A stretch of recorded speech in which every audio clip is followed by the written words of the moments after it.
Hi, പുതിയൊരു വീഡിയോയിലോട്ട് എല്ലാ കൂട്ടുകാർക്കും ഒരിക്കൽ കൂടി സ്വാഗതം. അപ്പം നമുക്കിന്ന് കുറച്ച് പ്രോൺസ് ഉണ്ട്. കുറച്ചല്ല, ആകെ 3 പ്രോൺസേ ഉള്ളൂ. നമ്മൾ ഈയിടെ വാങ്ങിച്ചിട്ടുണ്ടായിരുന്നല്ലോ, അപ്പോൾ അതിൽ നിന്ന് ഞാൻ 3 വറക്കാൻ എടുത്ത് വെച്ചതായിരുന്നു. പക്ഷേ ഇന്ന് അതെടുത്തപ്പോൾ വറക്കണമെന്ന് തോന്നിയില്ല, ബിരിയാണി ആക്കാൻ തോന്നി.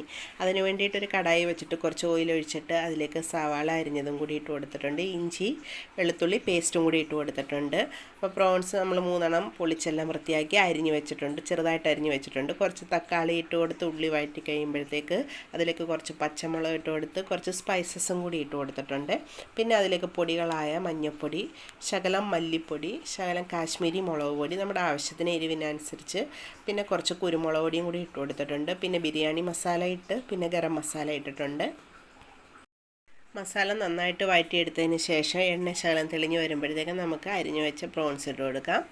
കുറച്ചേ ഉള്ളായിരുന്നല്ലോ, 3 വലുതായിരുന്നു, അതുകൊണ്ടാണ് ഞാൻ ബിരിയാണി ഉണ്ടാക്കാമെന്ന് വിചാരിച്ചത്. പിന്നെ ആവശ്യത്തിന് വെള്ളം ഒഴിച്ചു കൊടുത്ത് ആവശ്യത്തിന് ഉപ്പ് ഇട്ട് കൊടുത്തിട്ട് അതൊന്ന് വേവിക്കാൻ വെച്ചിട്ടുണ്ട്. നമുക്ക് ആ ചെമ്മീനൊന്ന് വെന്ത് വരണം. അപ്പോൾ ഒന്ന് വെന്ത് വന്നിട്ടുണ്ടായിരുന്നു, എണ്ണയൊക്കെ തെളിഞ്ഞ് വന്നിട്ടുണ്ട്. ഞാൻ അതിൽ നിന്നും കുറച്ച് 2-3 തവി എണ്ണ തെളിഞ്ഞത് കോരിയെടുത്ത് മാറ്റി വെച്ചിട്ടുണ്ടായിരുന്നു. അപ്പോൾ നമ്മൾ ബിരിയാണിയുടെ റൈസ് ഇവിടെ വേവിച്ച് വെച്ചിട്ടുണ്ട്, അത് അതിലേക്ക് ഇട്ട് കൊടുത്തിട്ടുണ്ടായിരുന്നു.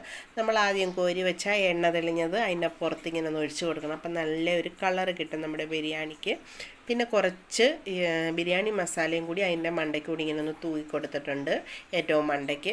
പിന്നെ നമുക്ക് കുറച്ച് മല്ലിയിലയും കൂടെ ഒന്ന് അരിഞ്ഞിട്ട് കൊടുക്കണം ഉണ്ടെന്നുണ്ടെങ്കിൽ, അതും ഞാൻ അരിഞ്ഞിട്ട് കൊടുത്തിട്ടുണ്ട്. കുറച്ച് ഏറെ തന്നെ ഇട്ട് കൊടുത്തിട്ടുണ്ട്.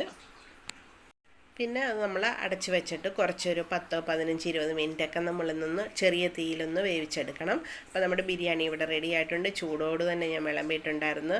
പിന്നെ സലാഡ് ഉണ്ടാക്കിയിട്ടുണ്ടായിരുന്നു തൈരിൻ്റെ. പിന്നെ കുറച്ച് ചിക്കൻ വാങ്ങിച്ചിട്ടുണ്ടായിരുന്നു, അത് ഫ്രൈ ചെയ്തു. പിന്നെ കാക്കടിയും കൂടെ അരിഞ്ഞ് വെച്ചിട്ട് കൊടുത്തിട്ടുണ്ട്. ഒരു മുട്ടയും പുഴുങ്ങി വെച്ച് കൊടുത്തിട്ടുണ്ട്. അപ്പോൾ ഇന്ന് ഗ്രാൻഡ് ബിരിയാണി ആയിരുന്നു, നല്ല ടേസ്റ്റായിരുന്നു കേട്ടോ. എല്ലാവരും ഒന്ന് ഉണ്ടാക്കി നോക്കണേ. ബൈ.